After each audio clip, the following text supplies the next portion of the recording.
This is NBK, nothing but Knicks. When Sim passed the assist, you know that it's #1 show that breaks down the game. If you can't play defense, stay out my way. Dribble the ball, come down the lane. 5 seconds on the shot clock, who gon' win us the game? You wanna hear Nick updates and trade rumors? Post-game reviews, this the place you tune in. So tell a friend just to keep the ball moving. Like the page if you feeling the movement. Every game we coming to win. Give us a sob like a player that came off the bench. This is NBK, nothing but Knicks.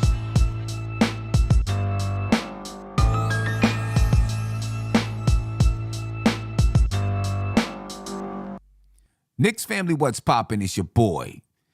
Ladies and gentlemen, the New York Knicks take an L. They lose their 3rd straight game to the Los Angeles Clippers. You all seen it today. And I don't know, man. This is the losing streak that I was talking about. The Knicks won a 9-game winning streak. Turn around and hit a 3-game losing streak. I think it is natural after you go on a winning streak to hit a little bit of a losing streak. It happens. But this is the type of thing I want the Knicks to avoid, ladies and gentlemen. And they have not been able to avoid it. Every time they hit a streak this season, they go on a winning streak, they go on a losing streak. You know what I mean? And, what are they going to say? Nobody played well. Nobody played well for the Knicks. I mean, Emmanuel Quickly played well. 26 points, 10 rebounds for Emmanuel Quickly. You got to have more than that. Julius Randle didn't play well at all. Had another meltdown. He's got to learn how to avoid these meltdowns. More proof that without Jalen Brunson out there on the floor, Julius Randle struggles to handle the pressure. Struggles to handle it, ladies and gentlemen. 11 points from R.J. Barrett. The Knicks just played. I mean, they didn't play the entire game, wasn't terrible. Right? I mean, they managed, after really not playing that great of basketball, they managed to have a lead at halftime. And they couldn't hold on to it. Small lead, but they couldn't hold on to it. At the end of the 3rd quarter, when Julius Randle had his meltdown, I'm not going to say the meltdown is the reason why the Knicks lost, because Kawhi Leonard was going to the line regardless to shoot 2 free throws. It ended up that that Plumlee.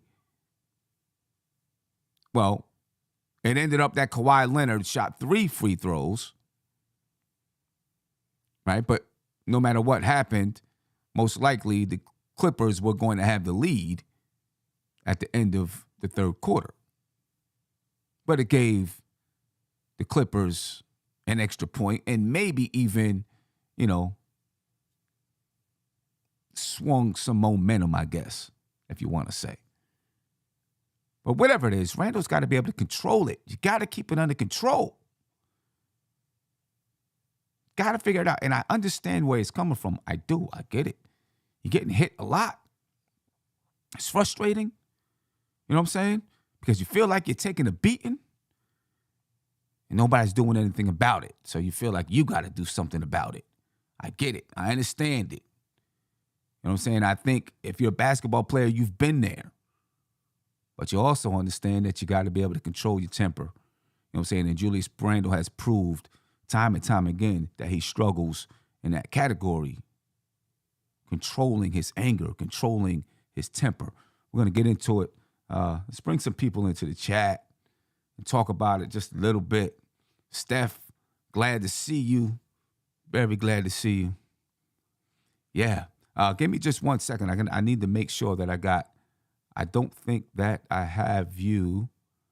Okay, could you say something now? Salute. There you go. There we go. All right. There we go. Yeah, it has been a long time. Shoot, It almost. has, It it seems, has, it yeah, has. seems I like can't it's. wait to the off season. I could be on more shows Yeah, it seems like it's been since we were in DC, since we were in right? DC. Since it's Right? been Yeah, since then.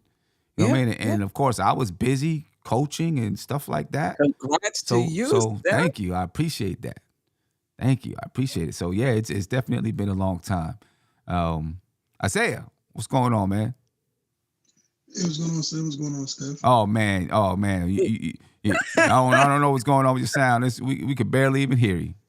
Hold on. I'm sorry. Yeah, it sounds pretty bad. I'm gonna have to pull you out until you can get it straight. Is that better? No, Hold on. no, it's not better. Oh man, you make me do this every time, son. Yeah, you got to get it right. We got to get it right. When you get it right, we'll get you back in. Steph, your thoughts on today's game? Obviously, we're going to get into the whole thing with Julius Randle, but your thoughts on today's game? I thought we could have got this one.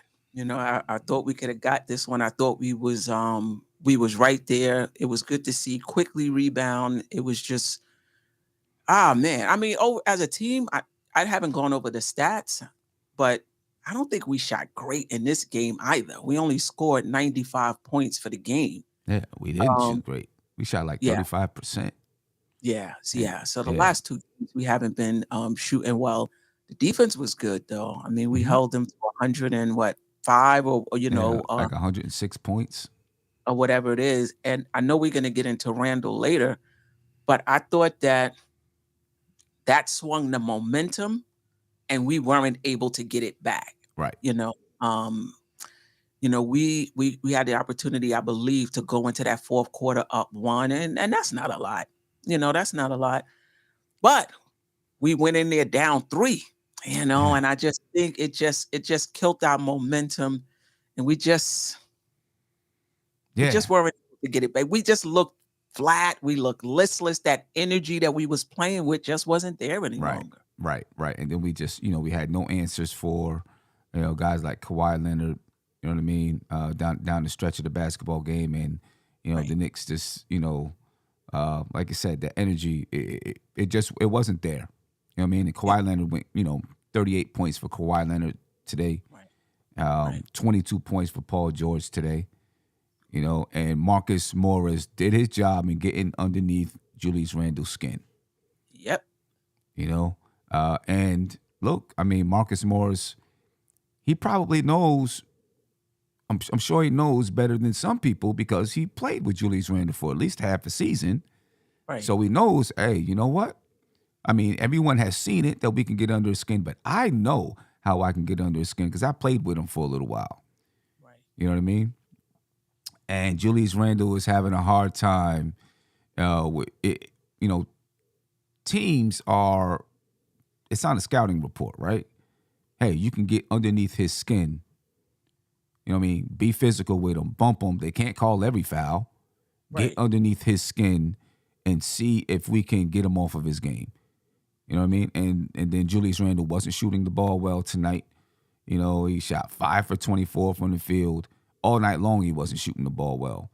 And, so that on top of Marcus Morris, being the guy that he is, you see Randle,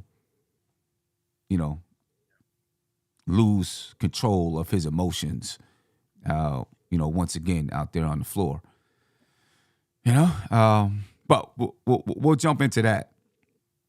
Are you concerned about, I seen, you asked a question on your show about, the Knicks offense. Are you concerned about the Knicks offense? Are you concerned about, this 3-game losing streak? Not really, because Brunson is out, and I think we win that Sacramento game if we shoot better. Like we got good shots in that game. Mm-hmm. We got 23 offensive rebounds in that game, and I was listening to you and the point that you made on the post game about 3. Every time we got a rebound, it was like it was mandatory that we shoot a 3. Right. So I'm not concerned. I felt like the Sacramento game we could have won. I felt like the Charlotte game we could have won too. I think fatigue was a factor. I don't think it was why we lost. I think it was a factor in why the game was as close as it was. Mm-hmm. but the Knicks was right there to close that game out.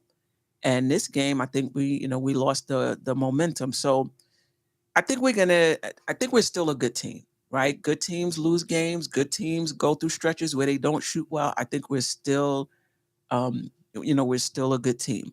As far as the offense is concerned, I'm not as worried. I'm not worried about our ISO offense because I feel like we got above average players who can score in the ISO, right? Mm-hmm. And you got to play to your strengths. I don't think ISO ball means that you can't pass the ball. You Right. can run a motion offense and the ball can stop with a player, Right. and you can run an ISO offense. And if you're able to read the defense and you're willing to pass, you can get ball movement. And we've Right. seen that with the Knicks this season, where they've read Brunson and Randle, read the defense. They were crowded. They were double teamed. They passed it. So I'm not concerned about the offense. But what I am concerned with is when they take Randle and Julius out of the game, if they're able to crowd them, double, whatever they're going to do, who's stepping up for the Knicks? Yeah. I feel like Grimes, he's where he needs to be in his development. He's only a second-year player. He's not very consistent. He's in terms of timely shooting. Quick is probably our most consistent. I thought RJ was turning the corner. Then he has these last two games. So that's mostly my concern. Who's stepping up when those two guys are taken out of the game? Yeah. Yeah. And I don't know. I mean, everybody else is inconsistent, like you said, right? Emmanuel quickly is inconsistent. RJ's been inconsistent all season long. There is no one that is definitely going to step up when one of those two guys are taken out of the game. Luckily for the Knicks, most of the season you haven't been able to take both guys out of the game. Right. You know what I mean? One of those guys steps up, and with both of those guys there, normally a third guy somewhere steps up. It may not be the same person every time, but Right. somewhere somebody steps up because having both of them out there attracts too much attention. Somebody's probably going to step up. When one of them is out, it becomes difficult. You know what I mean? And when it's Brunson who is out, it gives that added pressure to Randle. Right. And we all know that he struggles. He's gotten better, but he struggles with it. You know what I mean? Isaiah, what's going on, man? Is that better, son? Yes, much better. Yeah, I always try to get fancy with the headphones. Don't try to get fancy. Don't try to get fancy. The fancy stuff doesn't always work. The basic stuff works the best most of the time. Right. That's true. Again, good to see you, Steph. Your skin is glowing. I see you, girl. Appreciate you. Yeah, Sim, it's always good to see you. I'm frustrated. These last 3 games, it's you spoke on earlier, Sim. The Knicks did this before when they went on that, what was it, 7-game winning streak? They did it twice. They went on an 8-game winning streak, then a 5-game losing streak. Then I think they went in a 5-game winning streak, and then like another 3-game losing streak or something like that. Yeah, it's kind of frustrating because I would just love to be like, win 2, lose 1, or maybe lose 1, win 2, or lose 2, or not this. I'm just tired of the streaking, Sim, because it's like it literally is a tale of two teams when they do these streaks. When they win, I will say this: they're not moving the ball as much as they should, even on the win streaks. But they're playing with cohesiveness. They're playing with energy. They're happy. They're good. Which, again, that's human nature. When you win, you feel good. Mm-hmm. But on these losing streaks, man, it just to me, it just goes to the ugliest of ugly. Like, it goes to them not shooting good, them not moving the ball, them not doing the little things that got them the win streak. Besides Josh Hart, I feel like a lot of these guys aren't doing the little things that was getting them the win streak. And it's like when the Knicks lose this season, it feels like when the Knicks lose, they lose. Like they make it like painfully obvious we're gonna lose. Like, I mean, the thing is though, all of these games that they lost, they were in it. They could have won it. I think most of the games that they've lost this season, it's not like they got blown by 30. To me, that would be when they lose, they really lose. Like they get blown by 30 or 40. That hasn't happened. The Knicks have been in the game. I mean, when you look at who they just lose to, Sacramento, I mean, they outworked Sacramento. They just couldn't buy a bucket, but they were outworking them the entire game. Offensive Second rebound half. after offensive rebound. They couldn't buy a bucket. And they still had a chance. They tied the game at 96. They had a chance to win. No, yeah, You know? okay, it is a little bit, but right now it just sucks because it's like, man, can we just win a game just to, get that 40 game mark or get to 41, so at least you're gonna be 500 or better this season. It just, I don't know. Right now it's just more frustrating because it's like the little things are just not getting done. And granted, I know Brunson's not there, but I feel like we should be winning these games because of who this team has been. Like we have the players to do this. I know we're gonna talk about it later, but I want to talk about just why we should be using Rose at least for this time, and just to change up a little bit because it's hurting us. And right now we come to the stretch, and we got to get these wins because I mean right now we're talking about we're the 6th seed now. Now we got to worry. Now we got to go back to worrying about Miami. Back breathing on our necks. Now the Nets are 5, and it's like I know a lot of us were thinking, man, we pretty much got the 5th seed locked up. No, I mean even Joe said it. I think Joe said it a day or two ago. We got the 5th seed. No, we don't. We don't got the 5th seed because now we're the 6th seed, and I know everybody thought the Nets were just gonna, stop winning and not play any.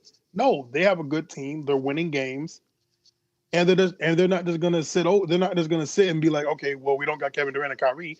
We're gonna suck. No, we're gonna continue to win games, and we're gonna be in the playoffs. So we're in a dogfight right now. Yeah, I mean, the thing is, everybody is saying, play this guy or play that guy.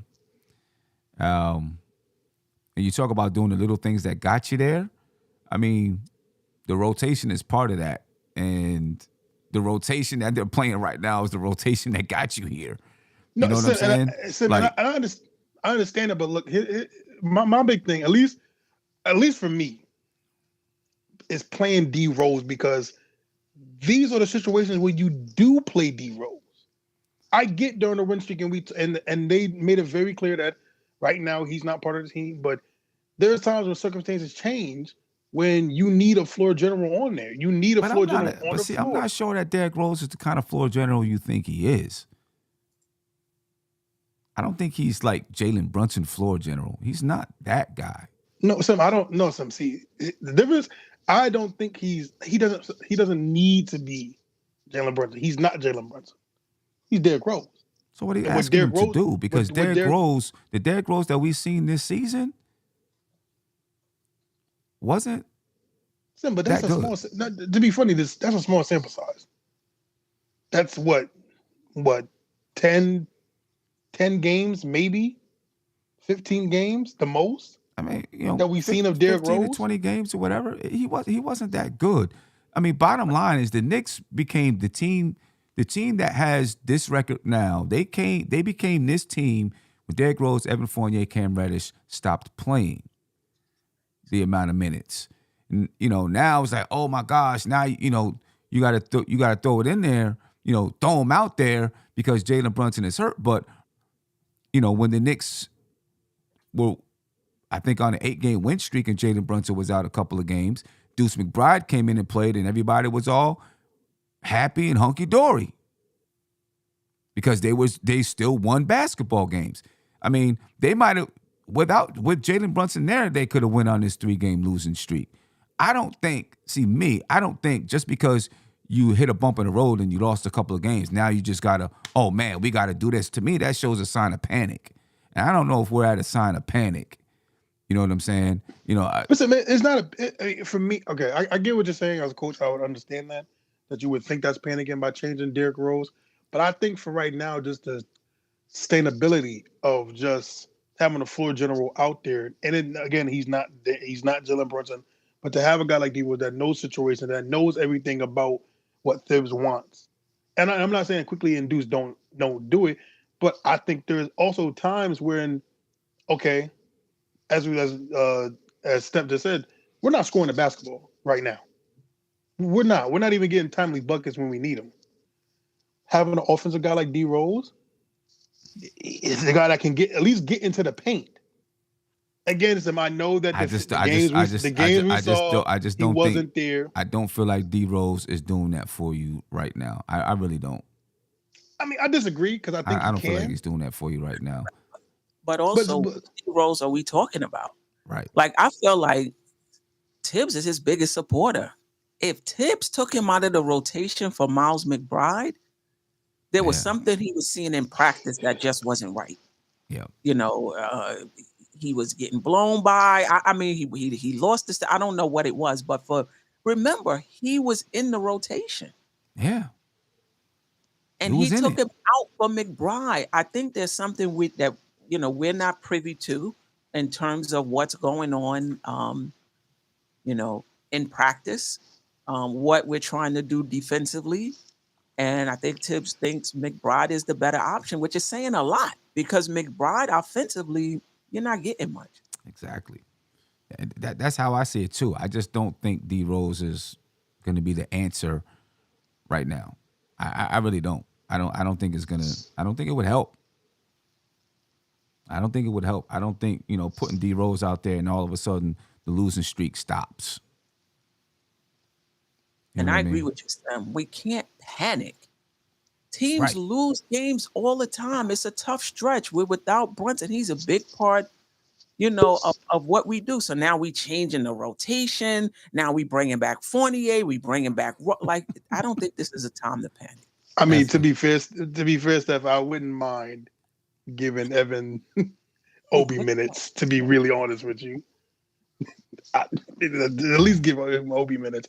It's just we're getting down to the stretch, and that's what's more important to me. It's just about giving these guys a little bit of rest where they can, and again, playing guys that know the offense. And D Rose, to me, is one of them. You can't ask for a better backup situation for a player than a guy like D Rose. I mean, look, it was 2 years ago, but he helped us get to where we needed to be 2 years ago. And again, I am very clear he is not the same D Rose of 2 years that he is now. But I just feel like right now, if Brunson's going to be out for a while, it wouldn't be bad to have at least Quickly and D Rose handling the ball versus what Randle's doing right now, because what Randle's doing right now is just torturous and just detrimental to the team us winning basketball games. That's a bit strong. Yeah. I mean, I know he's been struggling. I know he hasn't been shooting well. I don't know if he's detrimental. Okay, I said that's a detrimental, but he's just. I get you. Yeah. I will say this. Even with D Rose, I think Randle has to give the ball to Quickly and get into your regular role. I think he's handling the ball more than he needs to. Right. I think you could play the same. I think I'm at the point where I trust Quickly to run the offense. So do the same thing he was doing. Get the rebound, give it to Quickly, go down the court, get into your spots. It's a lot of possessions like last year and the year before where he's bringing it down, facilitating the offense. I don't think we need that. I think Quickly is equipped at this point to run the offense. I agree. And I think if D Rose was out there earlier in the season,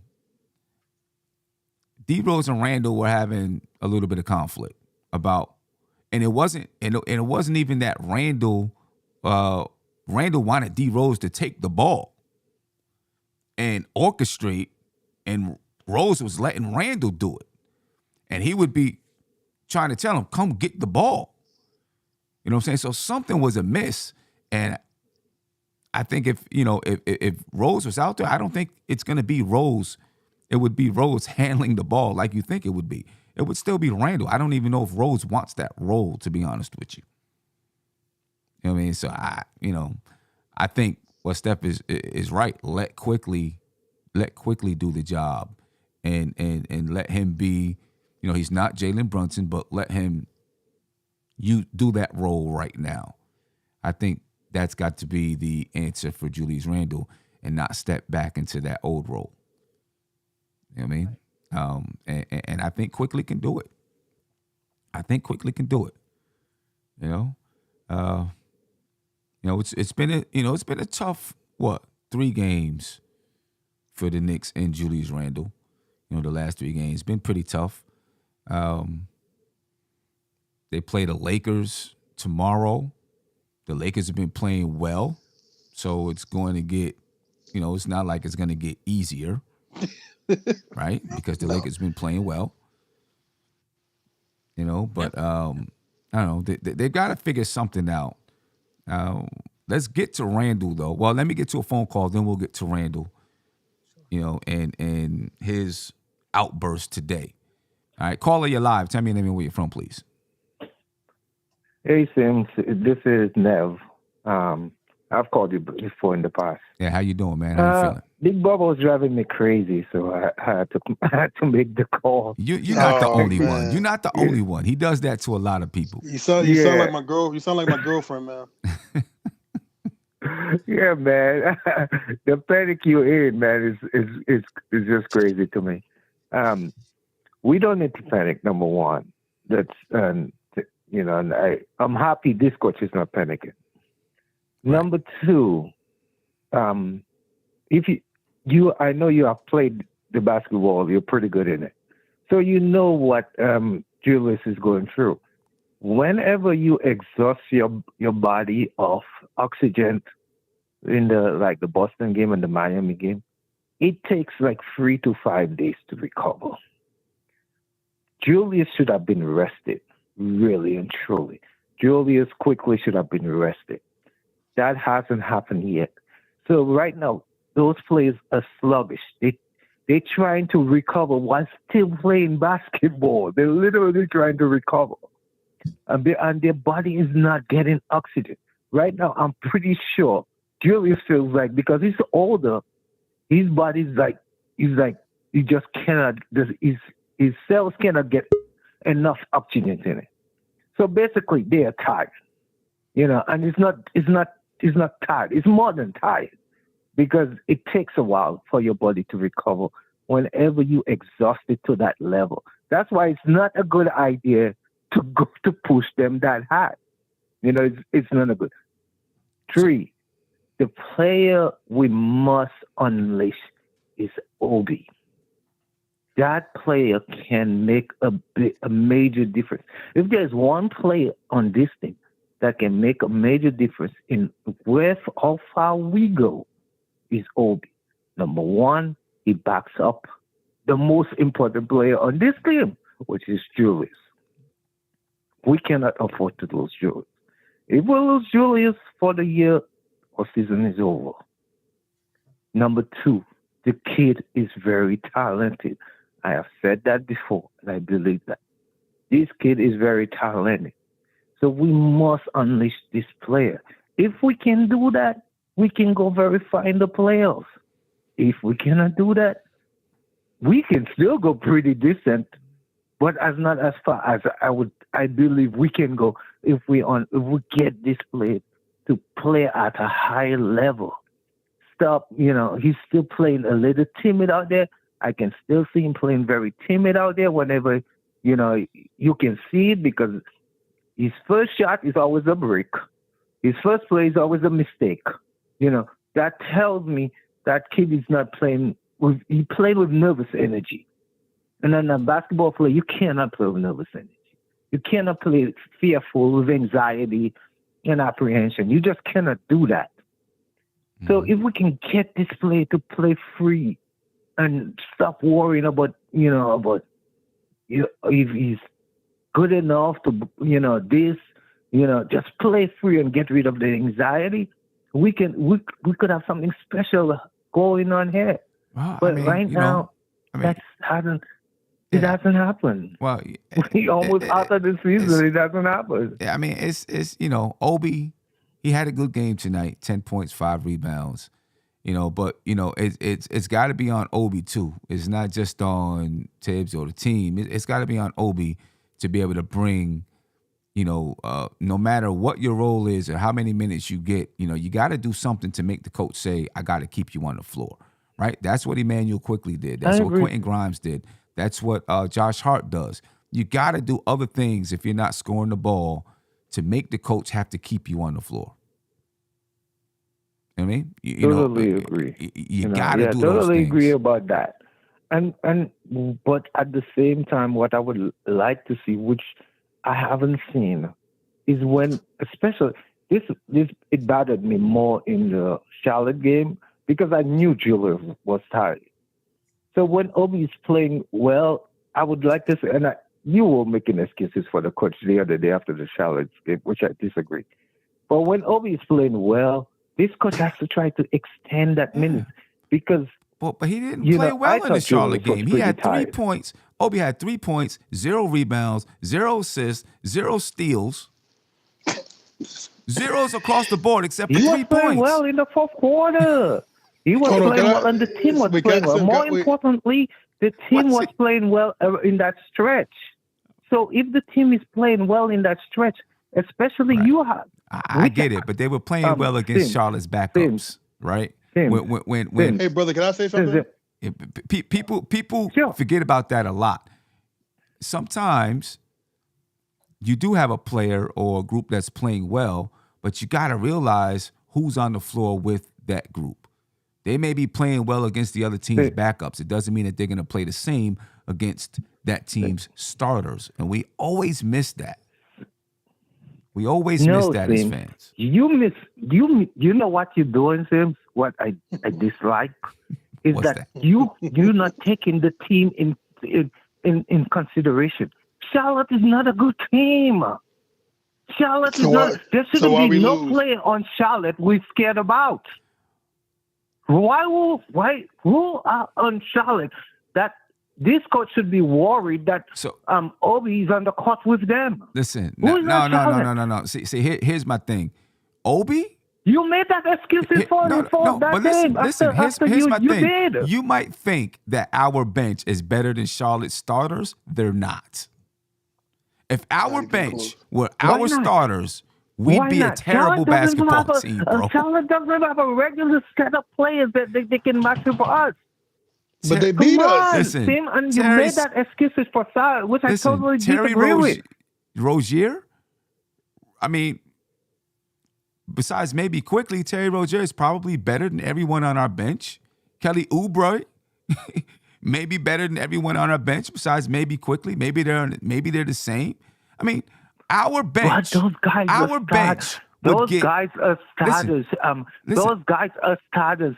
Team. Listen, and then that's what I'm saying. If you extending them, you extending them in the game, then that means you know what they have to play more minutes. Listen, I'm saying to you. I can't believe you're talking about Obi this is what I'm saying to you, Nev. This is what I'm saying. If our bench were our starters, right? That was our starting unit. Then we had some other players on the bench. We would lose to Charlotte every time because their starting unit is way better than our bench. You understand what I'm saying? So when you have and it's that scenario on just about every team. But that's not how basketball goes. Right, and you should know that. But what I'm saying that's to you, basketball goes. You got to listen to what I'm saying to you. You got to listen to what I'm saying to you because you're talking about that Obi and this guy and this guy and this guy were playing well. But they were playing well against Charlotte's bench, not against Charlotte's starters. As a unit, James. As a unit. I understand that. That unit, that unit was playing well against another team's bench unit. Doesn't mean that unit is going to play well against their starters. But I'm not going to continue that argument. You know what I mean? I'm not going to continue that argument. I mean, I understand... You know what I mean? Like if Obi was out there playing with the starters, and even though he wasn't scoring, but the unit was playing well, I get it. Yeah, keep him out there because he's playing well with that unit. But, you know, when you have a bench unit playing against another bench unit, it doesn't mean that they're always going to perform the same way against the starters. Unless somebody is just like really, really, really crazy hot, then you might say, okay, I got to keep him out there. You know what I'm saying? I don't know. I think Obi's happy, man. This is the longest I think anybody ever talked about him. Um, We got to employ the Frank Ntilikina rule. You cannot get talked about more than the minute you play in the game. You just can't. Right. oh man, hey, Quinn, I'm It's, gonna tell you, it's, it, Quinn, I'm gonna tell you right now, those Frank Ntilikina talks back in the day, woo. He would play Those, 2 minutes and we would talk about him for 20. right. hey man, Right. hey, Sam, Sam, you know what's funny, real quick? I remember, I was thinking about today, the argument me and you got that Lakers game about Frank Ntilikina. I Right. was just thinking about that. I was thinking about that today, man. It's crazy. Blue Hefner said, Obi's a lottery pick. What are you saying? He can't play against other team starters. Sam, He's not a starter. I think he's being sarcastic. I'm gonna give him the benefit I of hope the doubt. so. I hope so because Obi he might have been a lottery pick, but right now he hasn't proven that he's that level of player. And maybe he will Sam, one day, but he hasn't right now. So Right. Hey Sam, I'm sorry, Steph. No, go ahead. No, I was gonna say this. Listen, I'm gonna be completely honest with y'all. Obi is like celery. He has no benefit to you when you eat it. There's no calories. There's no nothing in celery. Obi to me just isn't a non-factor on his team. Even on the win streak, I think Obi's a great kid. I just don't see how roll on him on the Knicks. He doesn't even do what he needs to be doing. And to me, is give minutes for Randle. I'm kind of off Obi. There's nothing really for him on this team personally. I think he'll be great somewhere else. But he's here now. But yeah. Listen, I have no problem. People say, this show hates Obi. We don't hate Obi. I don't have a problem with Obi. You know what I mean? Right now, I think he gets the minutes that he deserves. That's all I'm with it. I think he gets the minutes that he deserves. Right. Obviously, yeah. Go ahead, sorry, Steph. Sam. No. Go ahead. I thought you was finished. No, I was just gonna move on to Randle, but go ahead and finish that thought. Yeah, I'm reading the comments in the chat. Don't panic. Stop panicking. We lose a game. Randle has a relapse, and we'll get to Randle. I'm not concerned about Randle long term. He had a relapse. Now, Randle is terrible. Tibbs is terrible. These are the same coach and player that was balling out and coaching well when we had the 9-game win streak. Now we're on a 3-game losing streak, and people are jumping out the window. Relax. Good teams have bad stretches. We're gonna be fine. My goodness. I mean, Boston was just on a bad stretch, right? And they might still be on a bad stretch. I don't even know. But they were on a pretty bad stretch, the Boston Celtics. Doesn't mean that they're not a good basketball team. We've seen Jason Tatum lose it. As a matter of fact, I actually saved a tweet. I'm not a tweet. I actually saved something from somebody who said something about Jason Tatum. Because, Delano Steele. He said Randle just had an off game. It happens. Jason Tatum was a victim of frustrating last week. So let's just hope Randle regroups and gets refocused. Right. I mean, he did. Jason Tatum got kicked out the game. Right? Because he lost his cool. He thought that he was getting fouled and wasn't getting the foul calls. You know what I mean? And, Randle clearly felt the same way that he wasn't getting the foul calls. But are you concerned about Randle right now? I'm not. Like, I don't see, listen, I'm not going to make excuses for what happened today. Mm-hmm. He has to be better. But to your point, there was a reason to be frustrated. He was getting hacked and whacked and was not getting calls, and it kept building up over time. Right. And the Clippers was getting calls, wasn't even getting hit, in my opinion, as hard as Randle was. So I understand the frustration. But I think you got to know how to go to the edge and not go over. Right. You get into the point where Tibbs got you in a bear hug. I just think that's too much. Fournier, who hasn't played in I don't know how long, kudos for him stepping up, understanding the moment, and getting in Julius Randle's face, which tells me that, he's still engaged, even though, he hasn't played. Johnny Bryant got to take, that was reminiscent of last year. But to me, I see it as a relapse. I'm not as a one-time thing. He's frustrated, is boiling over. I don't see it as, oh, he's going back to last year. And like, I'm not overblowing it. It was Right. a terrible moment. It Right. can't happen again. But I think he has processes in his life right now that'll help him reflect quicker. You don't have to wait till the off season. Mm-hmm. And he'll be back and he'll be ready. And tomorrow night against the Lakers, I would put Right. money on that. He'll Right. be ready. And what I was thinking about, when you're talking about someone who's working on, some kind of issue, right? Right. Like everyone, if I'm working on an issue and I make a mistake and do the same thing, and someone says something to me, I'll probably say I'm working on it. I'm getting better. I'm getting better. I'm still gonna make mistakes and working on it, right? When people are talking about themselves, they understand that you can, you're working on it. You might fall backwards and you're gonna get back up and try again and hopefully continue to get better. But when it's someone else, people expect it to be immediate.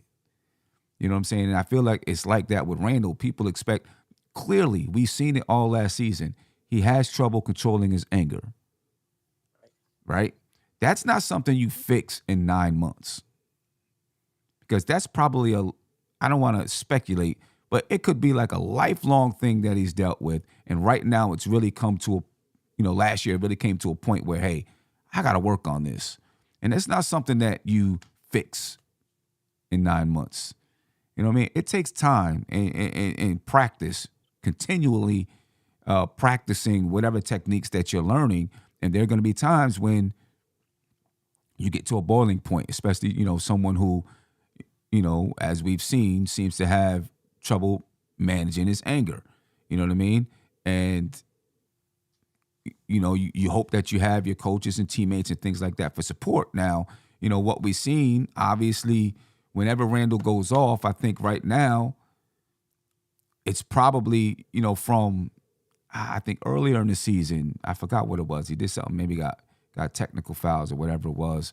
And people were like, teammates got to hold Randle back. Teammates got to help to hold him back. And I think after that, it became, kind of a thing like, hey, be there. We know every once in a while he might go off. We got to be there to help him. You know what I'm saying? And it's up to Randle to accept it too, to understand my teammates are holding me back because they see I'm getting ready to go off, and be able to accept that help when it comes. But it's not easy making that kind of a change. And I'm not saying that Randle is right. Right. I'm just saying it's not easy. And, we can't, just because it happened again, now all of a sudden be like, we're done with this guy. You should have traded him while his value was high, or, all kinds of stuff like that. You know what I mean? Sam, any type of change, 2 steps forward, 1 step back. You're trying to lose weight. You're trying to tone up. You're trying to stop drinking. You're trying to stop smoking. Whatever change you're trying to make, 2 steps forward, 1 step back. That's just how change is. Yeah. The other thing I'll say is the team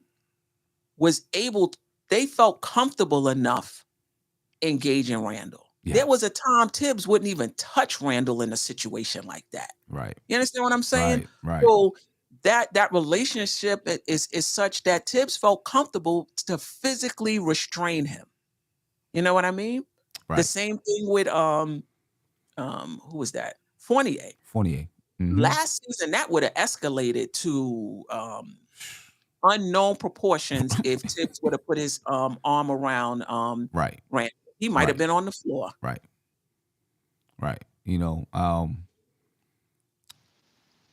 I want to play devil's advocate a little bit. Go ahead. Because you guys made great points and changed my mind a little bit about where I was going to come from, because you're right. It's not easy. You want to change something for the better. You do take 2 steps, and sometimes you take 3 steps back, and then you take 1 step. I fully understand that. I fully respect them, because, like Steph, you just said, Last year, we all know that his relationship with Evan Fournier was not good. He couldn't even talk. He wouldn't even talk to him in this situation. So I think they got a lot better, and Thibs got a lot better. But I want to say that,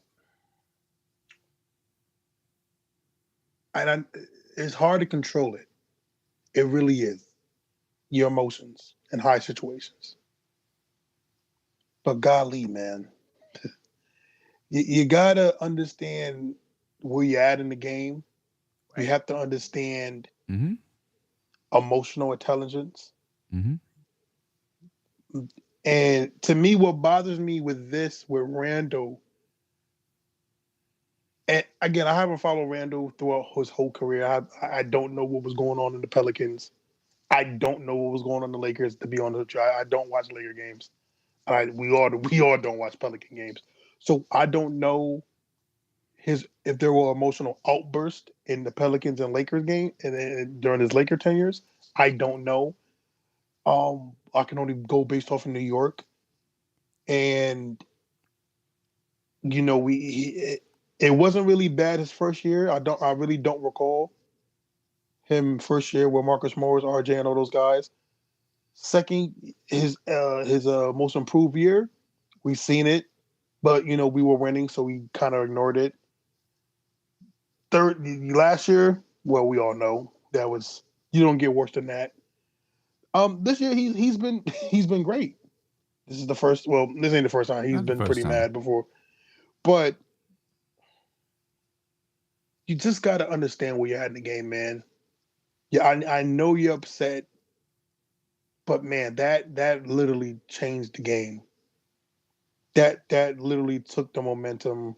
I agree. You got to know and you got to understand it. It doesn't mean so. It doesn't mean that now he should be off the team. You should No, no, want to no, no, trade no. him now. You know what I'm saying? You should.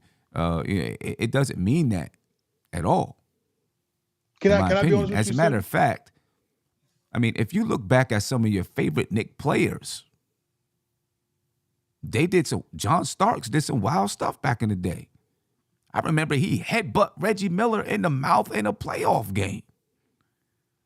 You know what I'm saying? But he's one of the greats. People love John Starks, but John Starks did some wild stuff back in the day. You know what I'm saying? And would get kicked out of games and have emotional outbursts and things like that. You know what I mean? Sim, I'm gonna be honest. It happens. I'm not making an excuse for Randall. I'm just saying to the people that now all of a sudden, not all of a sudden, but reverting back to, I want him gone and he's no good for this team and he's a head case. You know what I mean? I don't look at him as a head case. I look at him as a guy who's got, has to learn how to deal with his emotions better. Yeah, You know, I agree with you, and I think he's definitely gotten the help, and I think he uh definitely is going to get better. But I want to say this, Tim, and this is where I'm going to get on Thibs. And you might have a different opinion than me, but if I was a coach, he's not coming back in the game. I think there's sometimes where, and I know it's a who whole Thibs lot is. easier said than done. I can guarantee you that. Sim, I know, Whole lot easier said than I done. Because I I've know, been in and that situation. I've but been in that Sim, situation with players that I knew had anger issues and they would lash out or have a problem. And my answer wasn't to say, oh gosh, I can't play this guy no more, because that was gonna make him more angry anyway. That wasn't going to get to the root of the problem. The no, root of the Sim, problem is emotional, no, right? That Sim, wasn't but going to get to the root of the problem. And in my opinion, I don't know if that really, people say, oh, you got to hold him accountable. I don't think that holds him accountable. That's But my what does opinion. that mean? Bench him? What do you mean when well, you say hold so him accountable? Like don't so play him for the rest of the so game? so Like what does Steph, that look like? for me, I wanted him benched for the rest of the game because here's the thing, Sim, I fully I get what you're saying as a coach, and you have to make decisions, but you can't, for me, reward bad behavior, which you get into play. Because here's the thing with Thibs, and we all know this. he will bench every guy on that team except for Randle. It's been proven. He hasn't done it his whole tenure here. Sometimes you need to do something a little different just to show, yo, your actions have consequences. Because for me, you giving a kid ice cream and then telling him But you can't have that. but see, I disagree But you can't. because I'm, but here's my thing. Here's my thing. And this is why I disagree. This is not a sport where they don't get paid, right? If you're talking about a kid playing in a middle school game and has an outburst, and now you take him away, and his feelings are now hurt because he didn't get a chance to play, right? Because that is the reward. That's not the reward for these guys. The reward is not. I mean, for some guys, your younger guys that are coming up and they don't have contracts and stuff like that. Yeah, that's the reward. For a guy like Randle, he has his contract. That's not going to be the reward for him because he's coming back the next game and play. yes, That's not Sim, the reward. But Sim, to here's me. but here again, Sim. We all know he's going to play. We all know he would play Right. the next game. So that's what I'm saying. What does that actually do? But this shows you that you can't do this. You can't keep doing this because your actions have consequences. No, but see Sim, that. no But see disrespect. that. He doesn't. Sim, he knows he can outburst and nothing's gonna happen. He's not gonna not play. But what I'm He saying knows to that. you, but what I'm saying to you is, if you're gonna sit him for, okay, we sit you for the rest of this game, but now you play the next game, it does nothing. Sim, it does. If do you something. are going to, Sim, if it you are does do gonna, something because if it's you're the end no, of no, the no, no. game If and he's you're not gonna, playing and he's gonna realize that, oh crap, I cost myself playing time and I cost ourselves opportunity for not being on the floor. That teaches you something versus he having an outburst, him still playing, and then he don't talk to the media. He don't talk to us after the game because he's still mad. I just disagree. He's not learning anything. To me, sitting somebody for the fourth quarter, sitting him for the fourth quarter because that happened, to me, that doesn't do anything if you're going to play him the next game. If you're going to do something like that, just you're suspended for 3 games for having an outburst. You know what I'm saying? But to me, that's not going to stop the next one. I just don't think it's going to stop the next one. It's more to it than that. Right. I don't agree. I just can't agree with that, son. Because again, it just But it's for not me. going to stop the next one unless you just want punishment. But Steph, it's not going to stop. If somebody is out of control, you sitting him for 1 game, 2, you think that's going to stop him from being out of control the next time? It's not. It's, to me, I don't see it as something willful. I see it as somebody losing it. That's not going to stop him from losing it the next time. But here's my thing, Seven. I just don't agree with it because Thibs doesn't show consistency when it comes to players. He doesn't. And he shouldn't. Because listen, this is the NBA.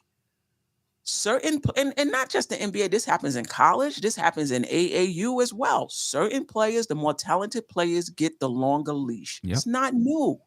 But Steph, here's the thing with he doesn't have a leash. And I'm not trying to refer to him as a dog. Okay, his is Randle very doesn't have a long. leash. So okay. But what I'm trying to say is this is not just Tibbs. This happens with most coaches in the NBA. Probably, I don't know if it got that bad at Biddy Ball, but AAU, college basketball, the best players get the longest leash. Yeah. That's just how it is. Bro, Dennis Rodman. Second chances, third chances. Dennis Rodman left his team, went to Las Vegas to gamble. They sent Michael Jordan or whatever, to get him back, and he played. So, okay. You want to know why that's a bad example? That's a bad example because, one, Dennis Rodman is an NBA champion. He knows what it takes. He's an NBA champion, and he's, again, I'm not going to say Randle doesn't cheat. Dennis Rodman is going to give you 200% on the court. It ain't no question he's going to give you 200% on the court. I'm not saying Randle doesn't. No, you're missing the point. We're talking about players having more leadway than others. Phil Jackson literally said, go to Las Vegas and blow steam. He literally said that. No, but there would, understand what I'm saying. He left the team without the team knowing Yes, there were times when Phil Jackson told him that. Phil Jackson Listen, told him he could go. He literally said it. I watched the documentary. I know, but there was a time when he didn't do it. See, what happened is there was a time when the team didn't know that he was going away, and he went away. But then after that, they decided, we understand this guy. He may need time to get away from the team to go blow steam, because they understood who he was. The example was to show you that certain players get more leeway. If he wasn't Dennis Rodman and he didn't give you 18 rebounds a game and he was somebody on the bench, they would say, no, get off my team. I get what you and Stephanie are saying. I really do. I'm saying to y'all that when he benched RJ, none of us said, oh, well, RJ's making $100 million. We're not doing this. We're not. When he benches quickly, we don't say this. When he benches everybody else, we don't say this. When that's the same point we're making. They don't have that type of leash. Matter of fact, RJ Barrett's leash has gotten shorter. RJ Barrett has had a long leash since he's gotten here. Right. That's what we're saying. But my thing is, there's no leash with this. There is no. Okay. And I can guarantee you there's none with Brunson. I can guarantee you there's none with Jalen Brunson. What does Jalen Brunson do? It's not about what does he do. That's not the point. You're saying that everyone should have, everyone should have this, take them out because they did this wrong or that wrong. I can guarantee. No, hold up. You're saying that everyone should have that. What I'm telling you, if Jalen Brunson had an outburst, he would not be taken out the game. Can I ask you a question, sir? He would not be on the bench. Can I ask you a question? Certain players have more reign than others when it comes to, I'm not talking about like executive decisions and stuff like that. I'm talking about on the court playing time. That's just the way basketball is. And, coaches always say, you hear people say, well, this player should get this and this player should get, everyone should get the same treatment. They do get the same treatment, all different. Do you? That's the way that it is. I've said that quote before. Sid, one second. Manchild said, one second. Hold on 1 second. Manchild said Rodman wasn't even the third option, Sim. That's my point. He wasn't even the third option, but he was so important to the team that you had to give him some leeway.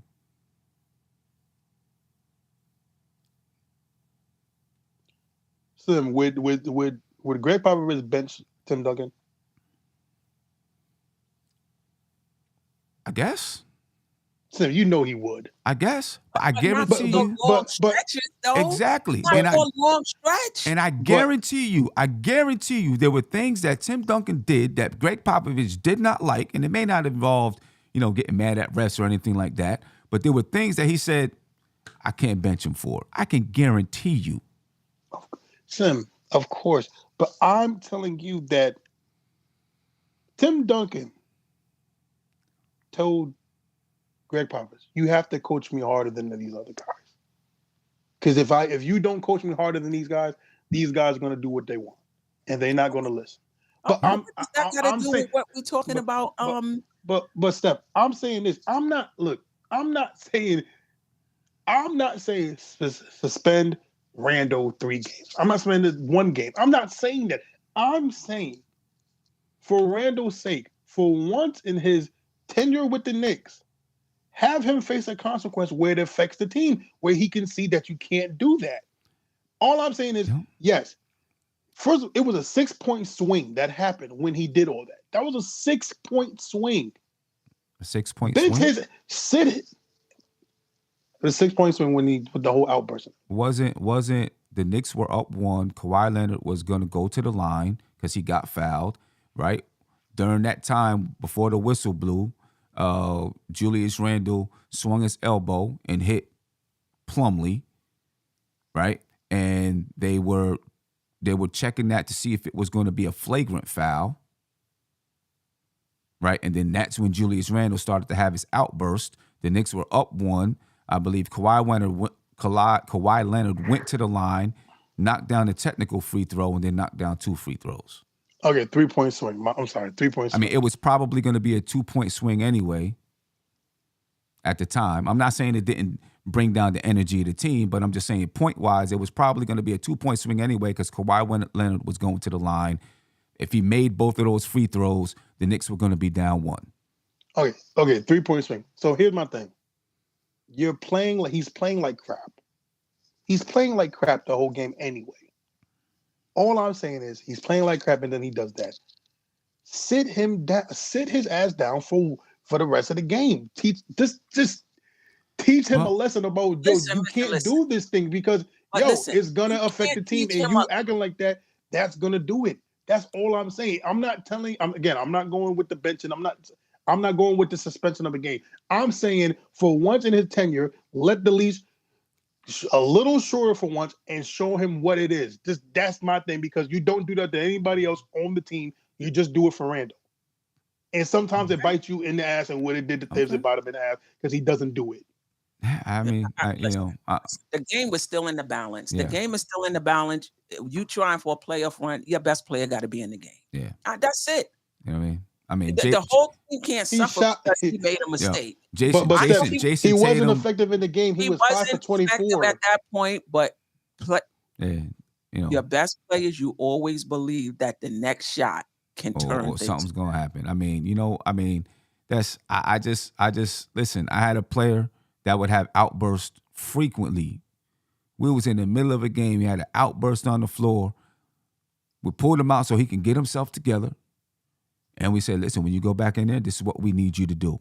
He went back into the game and played. You know what I'm saying? And then we talked about, listen, we got to take these steps, and these steps.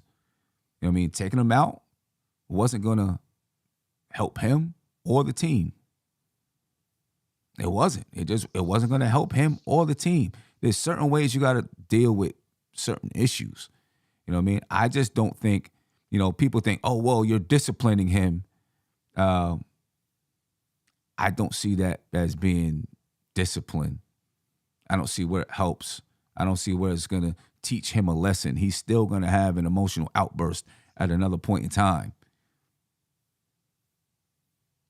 We're not going to agree on it because to me, it's just pointless because he doesn't learn his lessons. Again, he's playing great. I know this is a tough 3-game stretch. There's also a thing called natural. There's also a thing called natural consequences. So you're telling me that he hasn't made a change from last year? Sam, I was just agreeing with you. Has he made a change from last year? Has he been better? Yeah, he's been better. Has he been better? So would you call that learning a lesson? He's learned. Has he taken steps to try to get better? Of course he's taking steps. So I'm not taking that away from but just him. answer my question. He's Right. not gonna be 100%. So if he's taking steps to get better, would you call that learning a lesson? He's in the progress of learning, yes. He's learning and he's trying to figure out how do I get better? He's learning to get better, yes. Right. Does that mean that you're not going to have times when you take a step back when you're learning to get better at something? When you're still learning? I mean, no. Yes, you're going to make mistakes. Yes. You're going to make mistakes. You're going to make mistakes. So Sim, right? You're going to make mistakes. Sim, and when you have a support system around you, you can say, okay, you made a mistake. Here's, what are we going to do? How are we going to handle this? Right? Sim. And you move forward. And you don't want to punish him for having a. But Steph, Steph, my thing is this, right? Okay, let's say I'm a person that has anger issues and I fight people, right? Mm-hmm. I hit people. You look at me wrong. We walking down the street. You look at me wrong. Mm-hmm. I punch you in the face. But I go to anger management. I'm learning. That's assault, though. What you just said was assault. Right? Okay. You walk down the street and you just haul off and punch somebody for no reason. That's not what's happening here. Sam, I'm just trying to use an example where, okay, doesn't that person have a right to hit me back and defend themselves? But okay. No, I'm just asking. I'm trying to figure out what you're saying. No. Do they have a right to hit me back? Yeah, they got a right to defend themselves. That's a consequence. That's a consequence. I'm getting better. Right. But there's a consequence. And that's if called I punch somebody natural. in the face, that is a natural consequence, which there were natural consequences in this game. One, he's gonna get fined for getting the tech. You get the natural consequences of obviously, what happened, the swing that happened to your team. There are some things that are just natural consequences that you say, you know what? There you go. You see? So So me saying benching him isn't going to help him. For a quarter, that's not going to help Randle whatsoever. He can't learn from the bench. No, he's gonna get on the bench and get more pissed off. I don't see. You have a problem. You have a problem. Right. So if somebody has a problem and you put him on the bench, you punish him. That's not going to help the problem. So that didn't help RJ. That doesn't teach RJ. It wasn't. But I'm just asking. It doesn't teach RJ. RJ's problem is different. RJ's problem is basketball performance, not anger management. Those are two very different things. So when RJ gets benched, we talk about him learning him. We know he's going to get better next game. Because we know that it's two separate things, Josh. We just said it's two separate things. Don't call me Josh now. I mean, it's two separate things. You're talking about RJ not being productive. If you wanted to say take Randle out because he wasn't being productive, he wasn't scoring, he was turning the ball over, this and that. Okay. I just don't think, because somebody gets upset and is arguing with the refs, and I don't want to say somebody, in this particular person. There's some people you're going to say, we can't do that. Some people's going to get more leeway. It just happens like that. And in his case, I think there's different courses of action that just have to be taken. You know what I mean? And it's going. I just don't see where if you put him on the bench for the rest of the fourth quarter, he's going to sit there and be like, okay, I learned my lesson. I'm never, ever, ever going to have this outburst again. No, Sim, it's not. It's not going to happen because it's something that he doesn't have control over, I don't think. Sim, okay, Sim. It's so. And then we got to move on to RJ because he didn't play well. No. We're gonna get on RJ, and trust me, I'm Steph. I mean, not get on him, but just discuss. I'm gonna just say this because for me, it's about Randle and just him helping him change.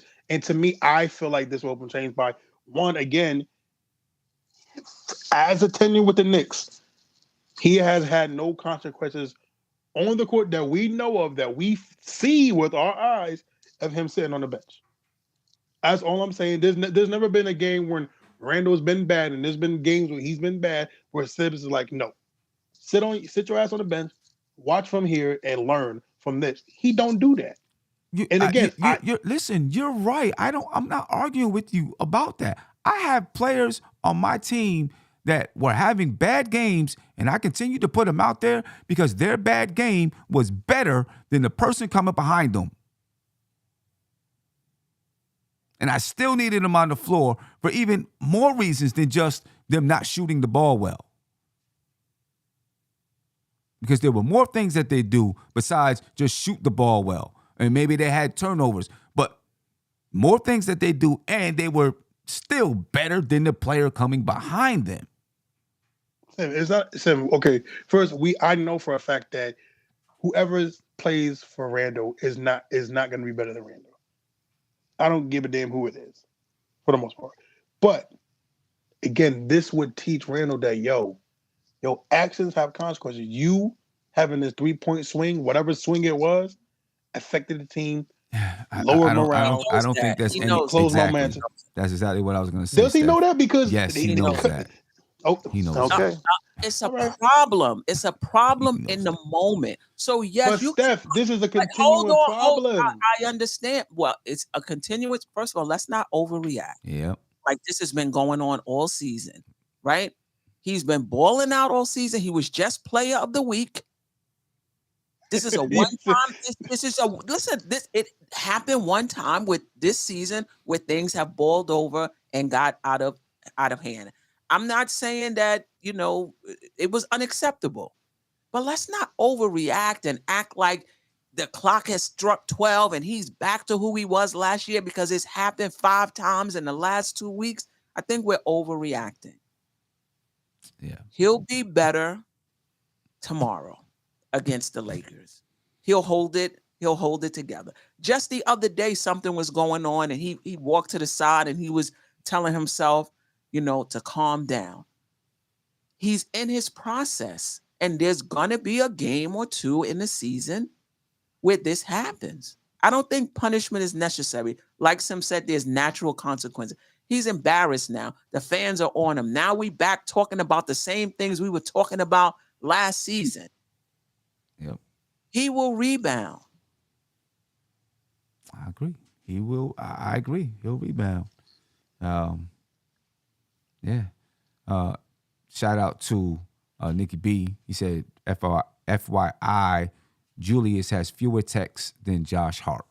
I'm assuming that's for the season. But obviously, we haven't seen them. We haven't seen them, with the Knicks. So Alisa Calendar said, timeout doesn't work with kids who struggle with regulating their emotions. It's definitely not going to work with an all-star basketball player. I agree. You know what I mean? A kid who's struggling with their emotions, timeout just makes them more mad. I don't know how many times I've been in a place where you put a kid in timeout or, someone struggling with emotions, and then you go in a room where you put them because you had to, get them away from all the activities, and there's a hole in the wall, or, they've just done some things that are even more destructive. I just don't see where it's going to be effective with Randle. Now, Randle did, have a few words about the refereeing tonight. According to Fred Katz, he said, Julius Randle is not thrilled with the officiating today. Asked what he was unhappy with, he said, all you got to do is watch the game. When asked about the refs having a no blood, no foul approach, he said, oh, there was effing blood. All right, that was Julius Randle about the refereeing tonight. And he also said that he was bad today, talking about himself, independent of the officiating. He also said that he was going after an official on the bench when they were holding him back, not anyone on the team. And I seen some people in the chat, say that, Randle was, going after his teammates and stuff like that. But apparently, according to Randle, he was not going after his teammates. He wanted to go and speak to the referee or say whatever he was going to say to the referee, and his teammates were holding him back, maybe having some heated conversations, but he says he wasn't going after his teammates. What I want to ask here, and then we can get on to talk about some other things. Do you feel like, Steph, Randle gets fouled a lot without getting calls? And this is right now a point of his frustration. No doubt about it. Absolutely no doubt about it. He gets fouled on almost every shot, in my opinion. He gets fouled on almost every shot.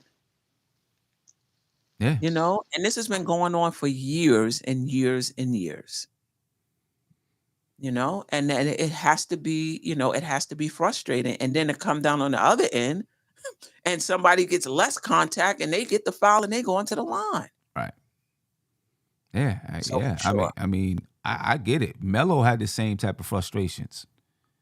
Right. I go back to this. You remember the play? I forgot who the Knicks were playing, but RJ had the fast break dunk, and he actually got fouled on that dunk, but he didn't get the call. And in the 2-minute report, the referee, the NBA said that the reason why the call was correct is because the contact did not impede his progress to the basket or something like that. Right? And I feel like Julius Randle is a victim of that rule, if that's what it is, frequently, because he's strong, and a lot of times the person bumping him doesn't impede his progress to the basket, if that's what they're saying, and so he doesn't get the foul call. I think the same thing used to happen with Melo. When Julius Randle hit the 3 against Miami, Jimmy Butler was fouling the heck out of him. and there was no call. Luckily, he was able to hit the three. You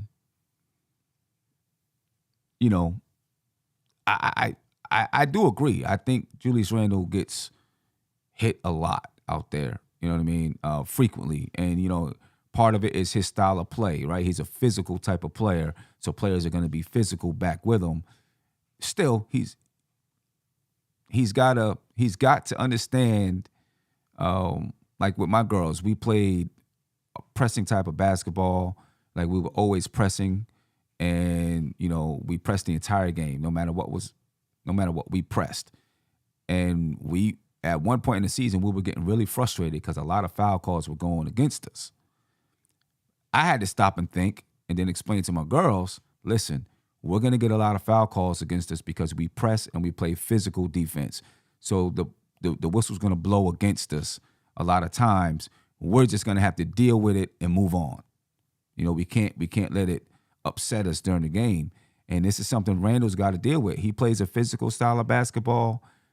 He's going to get hit a lot. He's a strong physical player. It's hard to move him off of his spot.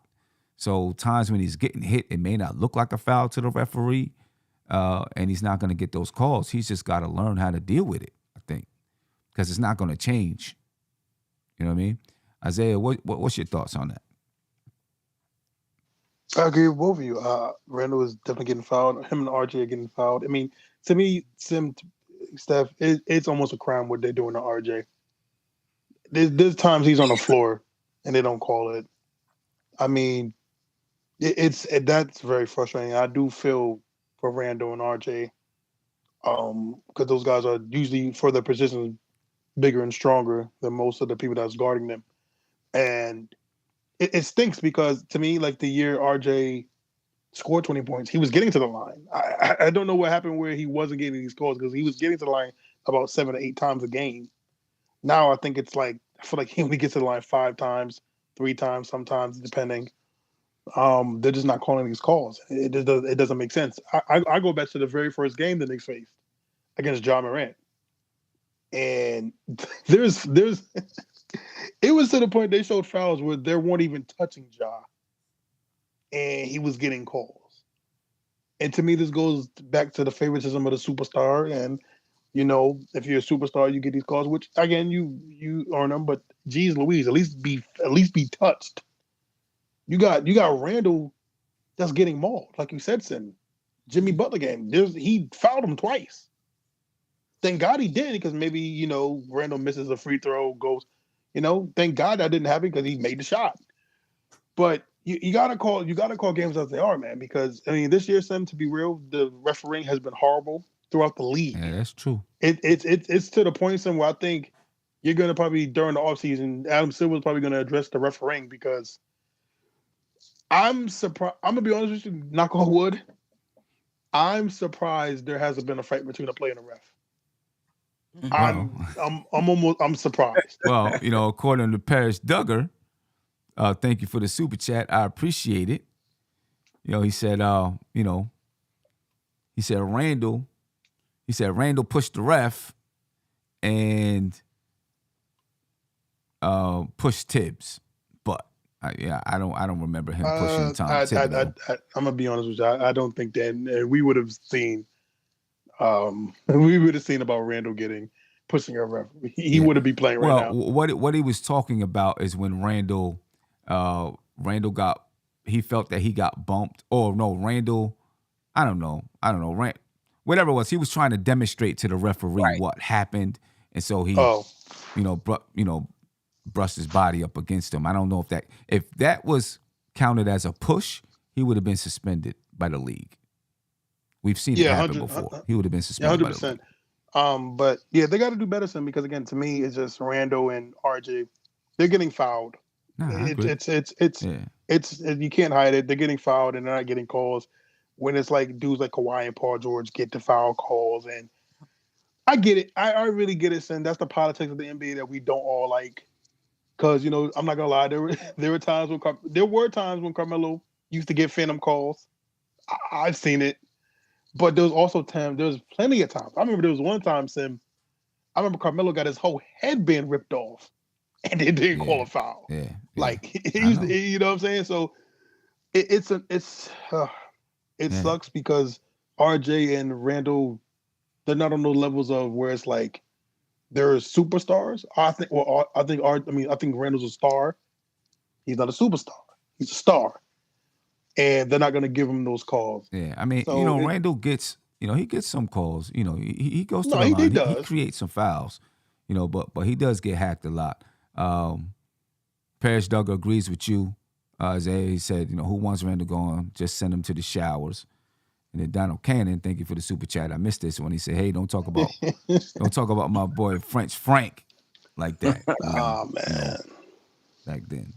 Hey Sim, I'm not gonna lie, man. Sometimes I miss our conversations about Frank because they used to get so heated, I man. don't. Sim. I don't. Sim, hey Sim, man, I'm not gonna lie, man. We used to spend like 30 minutes, 40 minutes on the Frank subject, man. Right. Oh man. Speaking about guys that were sent out of New York, Cam Reddish, had a few words to say about the Knicks today. Just about some things that apparently he felt was going on that weren't fair. Right? He said, let me get to the first one. Get to this one first. He said, on his time in New York, he said it was tough, but at the same time, it ain't even about basketball. It had nothing to do with basketball. It was all the politics, all the favoritism, shit like that. Then he said, I can shoot a shot, and in New York, I feel like I had to make it. I know I'm not the only person that felt like that. I was putting too much pressure on myself. Now I can relax and play my game.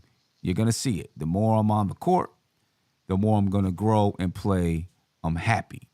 That was Cam Reddish talking to Steph Bondy about his time on the Knicks.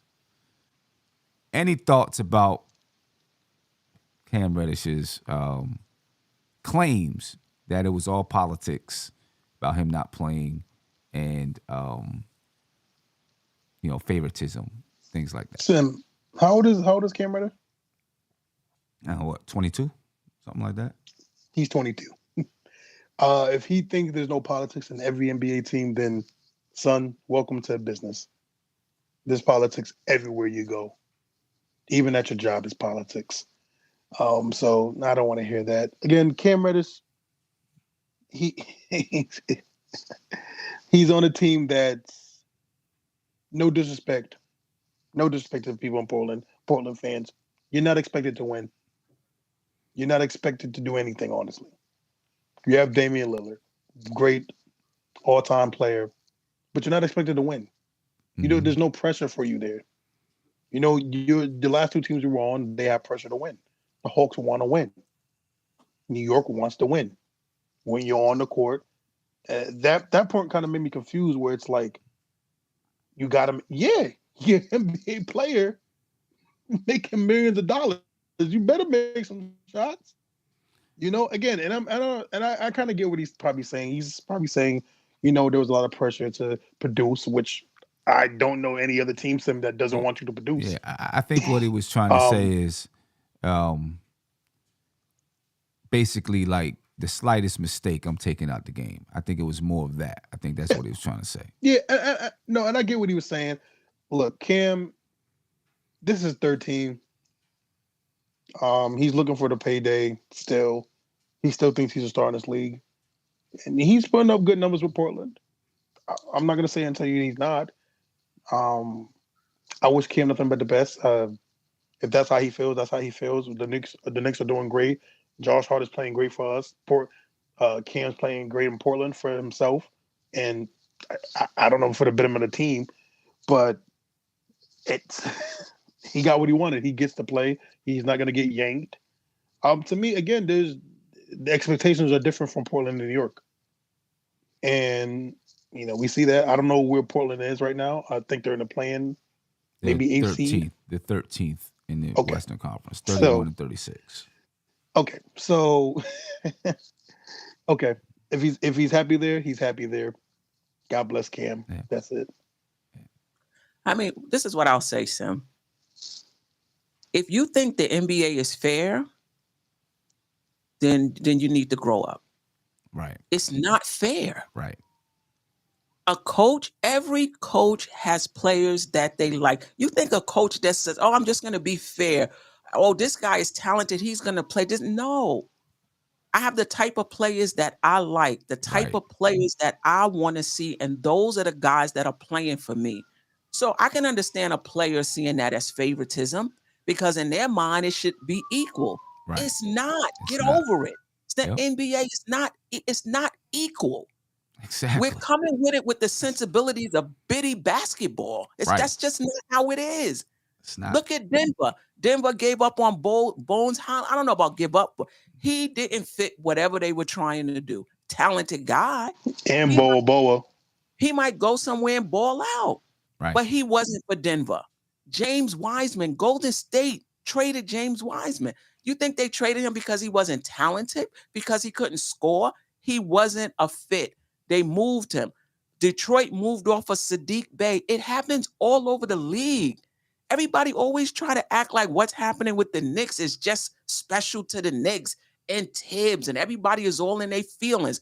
This is how basketball is in the NBA. That's it. He wasn't a fit for Tibbs. Tibbs didn't want him. I'm sure he told the front office that, and they got him anyway. And Tibbs, what did Tibbs say? Well, I don't know what's going to happen because we traded somebody out of the rotation for somebody they want to be in the rotation. Right. They go out and get Josh Hart. He could barely get off the plane, and he's closing the game. Exactly. This is how it is in the NBA. It's not about talent. It's not about being fair and everybody getting equal opportunity. That's not what it's about. It's about I'm the coach of this team, and there's certain players I'm looking for. I like you, and you, and I don't like you, and you. And those players he don't like could be just as talented. Yep. That's just how it is. That's how it is. That's why they get paid. That's why they get paid. That's why the NBA Players Association fought for them to have guaranteed money. Right. Yeah. So that if a coach doesn't like them, they still get their money. Right. That's just the way that it is in the NBA, man. And this sounds like, I'm gonna tell you, I'm glad he's happy. I hope he does well in Portland. I'd like to see him have a good career, but I don't know how many times I've heard a kid on an AAU team or a high school team just say, "Oh, the coach has his favorites." Right? Oh, it's all politics because the coach's son or daughter was playing, or the coach's nephew was on the team too. You know what I mean? Or coach's friends with this kid's father, so that's why this kid is playing. I don't know how many players I've heard say that about the coach that they were playing for, and then, of course, that player turned out they couldn't stick any place. They couldn't go to another AAU team and get burned. Every time they went to that AAU team and it's politics. Heard the same thing. It come back and hear the same thing about it. That's what it sounds like to me. You know what I'm saying? That's what it sounds like to me. But this is the NBA. Yeah, every coach is going to have their favorites. To be honest with you, from high school on up, the coach has players that they feel like fits what they want to do. And so those are the people that they're going to play. And Sim, it's not more just talent, it's mentality, it's approach to the game. Yep. It's what we need on this particular team. There's a lot of different factors. Right. It's again, right? I'm just gonna go based off this. The Blazers are 13th. The Knicks are 6th. Two different expectations. Cam. I hope Cam can one day. And he's 22. And we say things when we're 22, and when you get older, you're like, I should have said that. I think Cam will understand one day when he's older that, hello, son, this is what a job's called. You're playing. This is your job, and the faster you learn that, you won't take a lot of things to heart. Because, like you said, Sim stuff. There's favoritism at my workplace. Like, I know who my district manager likes the most. Like people know who they're like, who the manager like the most, who this and that, and it's politics. Like you said, Sim, when you play sports, you know there's always a kid on the team that and they're always in your ear. Coach don't like me. Mm-hmm. I'm not playing. Why his son playing though? Why his son get the I'm nicer than his son. Yeah, everybody thinks that. And they what I'm think saying? because they can beat that kid in one-on-one, you know what I'm saying, that they're supposed to be out there on the floor. Oh, we played one-on-one the other day. I smacked them. Don't matter like that. It doesn't work. Not how it works, man. And again, like you said, Steph, Josh Hart could barely put his stuff down. He was starting over RJ. And he was getting RJ minutes in the fourth. Because guess what? That is a Thibs guy. Yeah. Like Josh Hart is a 6'4" guard that can give you 14 rebounds and does all the little that dives during the winter. Yeah. And he even though he dives on the floor. He does and I can everything. guarantee you the first thing that Cam Reddish said when Josh Hart got to New York, the first thing he said was, "Oh, he could come in right off the plane and get 27 minutes, Right. and I couldn't play." Right. That's favoritism. That's fit right. I can guarantee you that's the first thing Cam said when he seen Josh Hart get all those minutes. Dang, he just got there and he gets those minutes and I couldn't play. Obviously, he wanted Josh Hart, not me. You know what I'm saying? That's favoritism. That's, he's supposed to give me a chance. Nah, that's not how it works, man. And you know what, Sim? Again, he hasn't learned that again. So, you know what, Sim? I find it funny now. You get into playing time because he's averaging because I read his article. I think he's getting almost 30 minutes a game now. Averaging 13 points. Yep. He's happy now. Like he's clearly said he's happy. It's no more politics now, right, Sim? Well, but I guarantee. Well, it's not politics that go against him, but it's politics against somebody else. See, and Sim, here's the thing, right? I guarantee you, Sim. Guarantee you on the box. There's someone at the end of Portland bench. Yeah. Why Cam get to have 30 minutes? Cam been on 3 teams. Yep. And he gets 30 minutes, and I'm here, and I've been with y'all since the beginning. Yep. Again, Sim, like you said, there's always going to be someone like Cam, especially with especially how these players come in more younger and younger now, and with the influence of AAU, and them being the man since they were 7 years old, and it comes with the territory. Look, again, the Blazers are 13th, the Knicks are 6th. Cam's happy. We got Josh Hart. He's happy. He's going to resign with us. It's fine. Yeah. Everybody's happy. Yeah, Amani the Great from Minneapolis says, Sim, it's the AAU spoiling these kids, thinking they're supposed to be this, supposed to be that, and to get this and to get that. But once they come to reality of the real NBA, they lash out like that. I mean, I agree. It's not just the AAU, but there's some of the youth basketball culture, as a whole. You know what I mean? I mean, there's this whole thing with like private schools where kids are bouncing around looking for a basketball home instead of worrying about their academics. They don't really care about that. They just bouncing around trying to find the best place where they can get playing time. It's crazy sometimes, but Cam Reddish just got to man up, deal with it. He wasn't wanted by Tom Thibodeau. Obviously, the Portland Trailblazers wanted him because he came right in and he's a starter now. And just like you're saying, somebody, at the end of the bench is like, man, he just comes in and he's starting. You know what I'm saying? This guy was on the end of the bench in New York. Now he comes in here and starting. Same thing, that's what it is. That's the NBA. That's the life. And Sim, I know that's Sim, that'll be an interesting video to talk about one day with the AU and coaches and stuff like that. That might be 3 hours by itself, 4 hours by itself. But at the end of the day, like you said, Sim, he's starting. He's happy. He gets his minutes now. He gets his shot attempts. You don't have to be worried about yanked out. He felt his fit. Right. He felt his fit. Exactly. Right. And nobody said he wasn't talented. Right. And hopefully it works for him.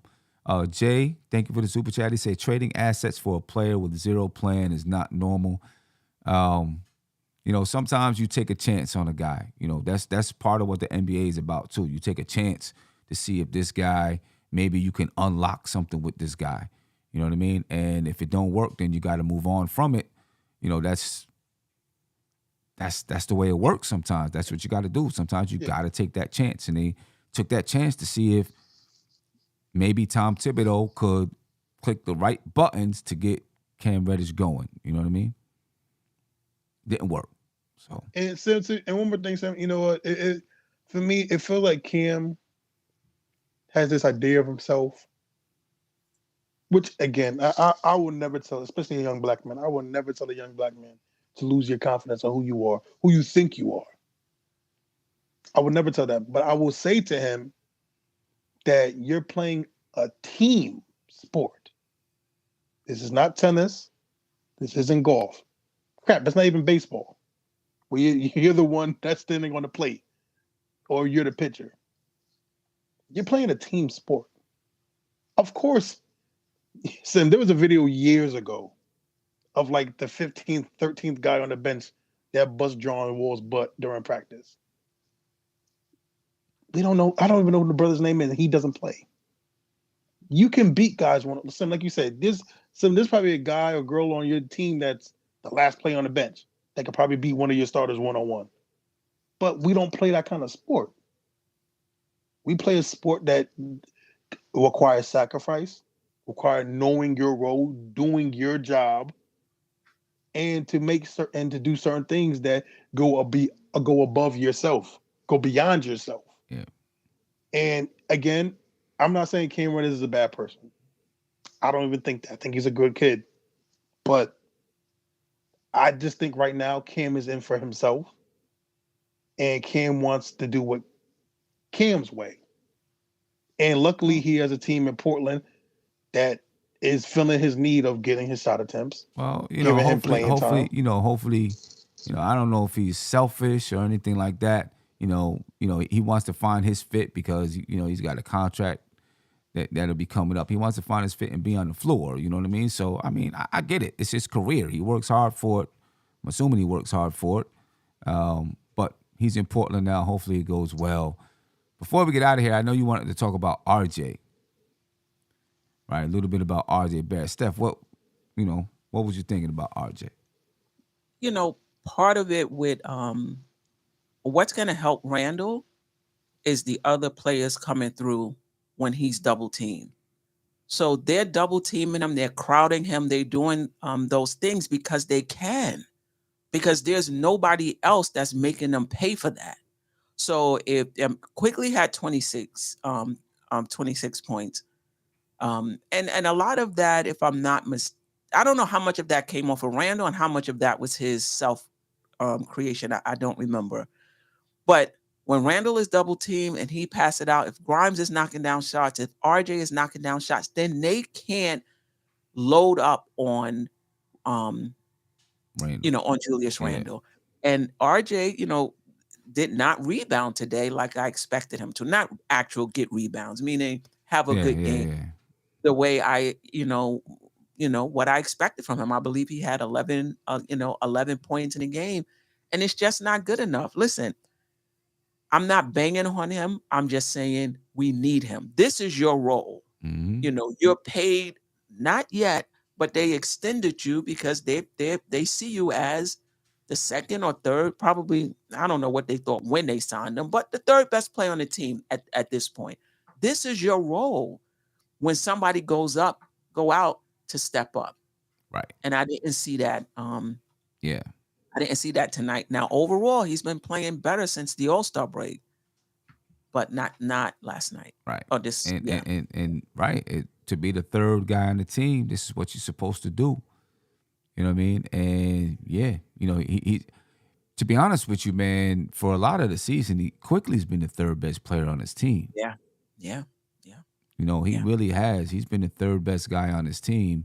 And he quickly's making himself where, teams are going to cover him around the league because of his contract and stuff like that.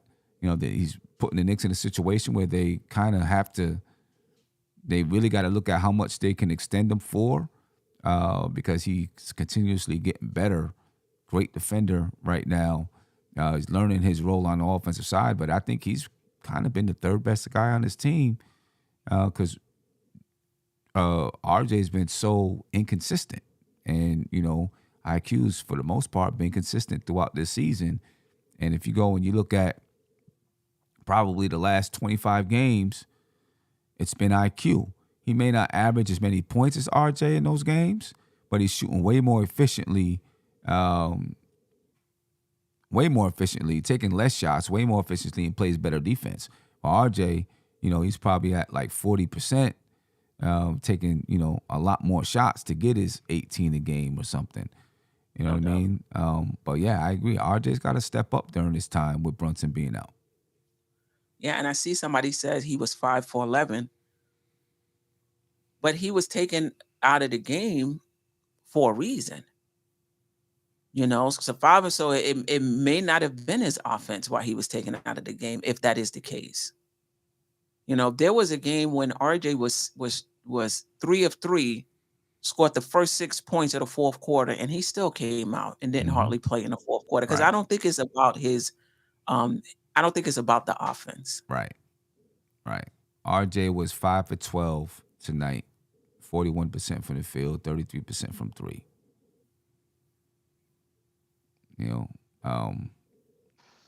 Whew. Yeah. And if you look at the plus minus, he was a negative 21, the worst on the team. So I don't know what that relates to. Obviously, he played some time with the bench players, so that's going to factor in. You know what I mean? Whatever his plus minus is at any time is always going to be, because he plays some with the starters and some with the bench players too.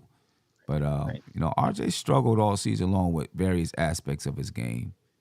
I mean, I seen someone in the chat say, "Oh, blame anybody but Randle." No one's taking the blame off of Randle. Right. You know what I mean? Randle was 21% from the field tonight. You know what I mean? And had a meltdown. You know what I mean? No one's taking the blame off of him, but there's other people on his team too besides Randle and Brunson. I mean, and we need those guys to step up in these moments when one of those two guys, Randle hasn't been out yet this season. Brunson, is out. Those guys, we need other people to step up. It's the only way this team's going to be successful. Hey, Sim. You know how much I love RJ. I've gotten into plenty of arguments with Jaws about Jaws' famous comments about benching RJ and RJ needs to go to the G League, and we've been through some crazy times with RJ, and I've been there to defend him every way. And it pains me to do this, but RJ Barrett has been horrendous this season. He's been horrendous, and I don't know what to do with him right now. Actually, no, I'm not going to do that because Randle went through this last year. That's what I was going to say. RJ's going through it this year. That's what I was going to say. You got to let him grow. He's growing as a player. He's growing as a player. You got to let him, you got to see how he comes out of it. Yeah, and I'm going to be real, Sim. He probably won't admit it, and he might admit it during the offseason.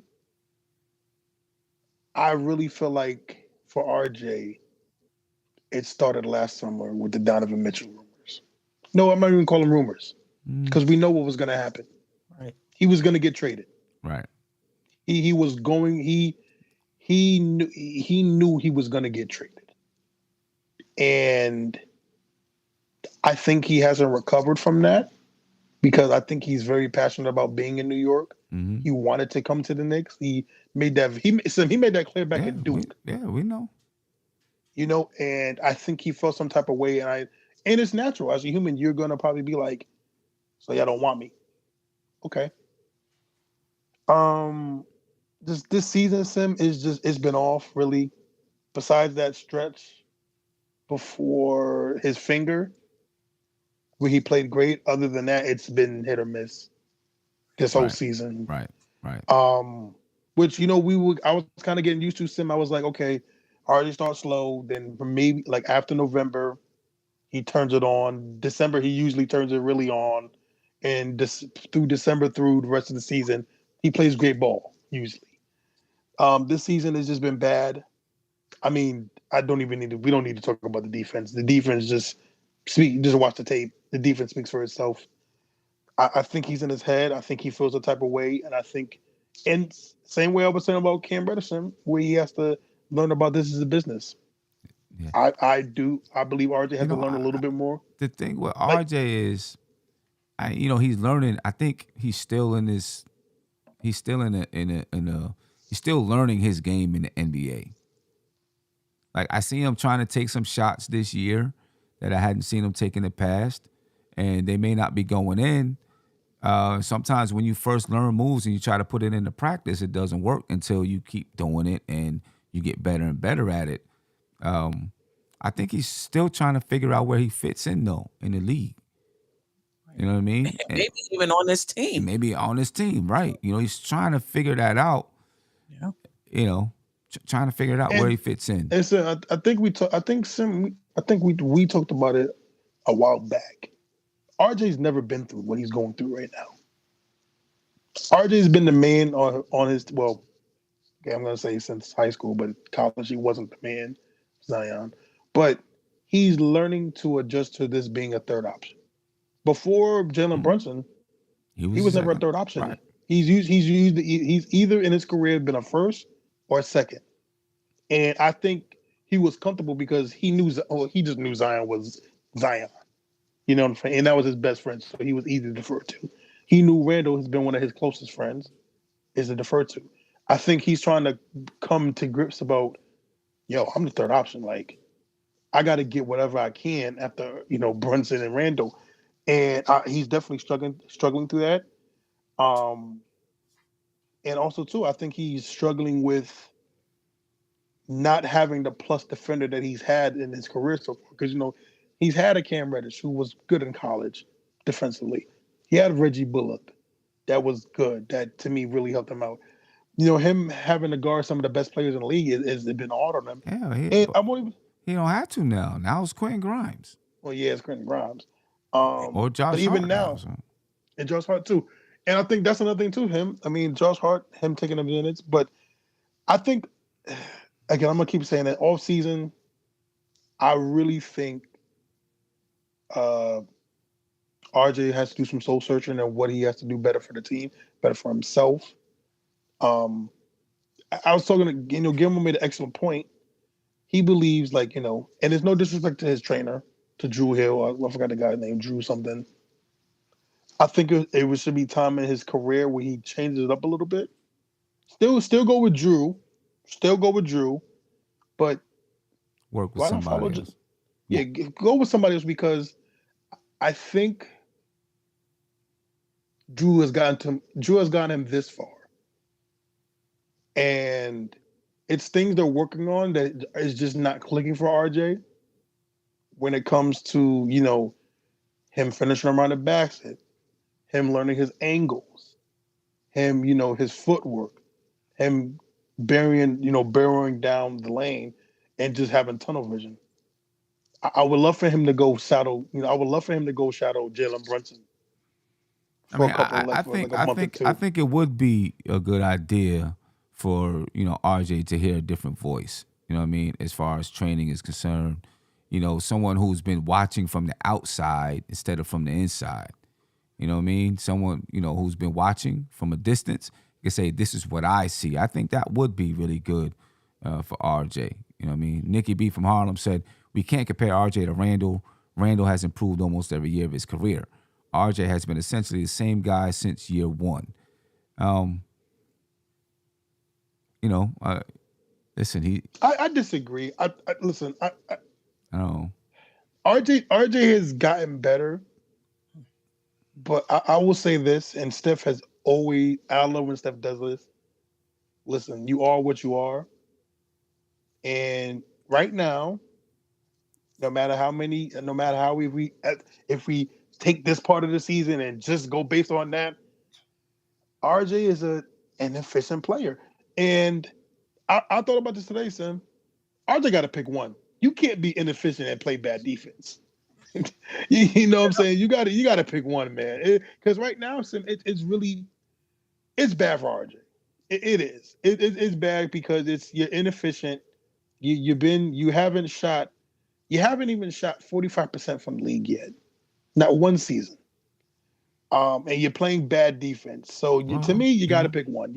I get it, but listen, he's 22, and I know people hate to hear it. I get it, but he's still developing and growing in the league, man. I mean, Jalen Brunson is how old?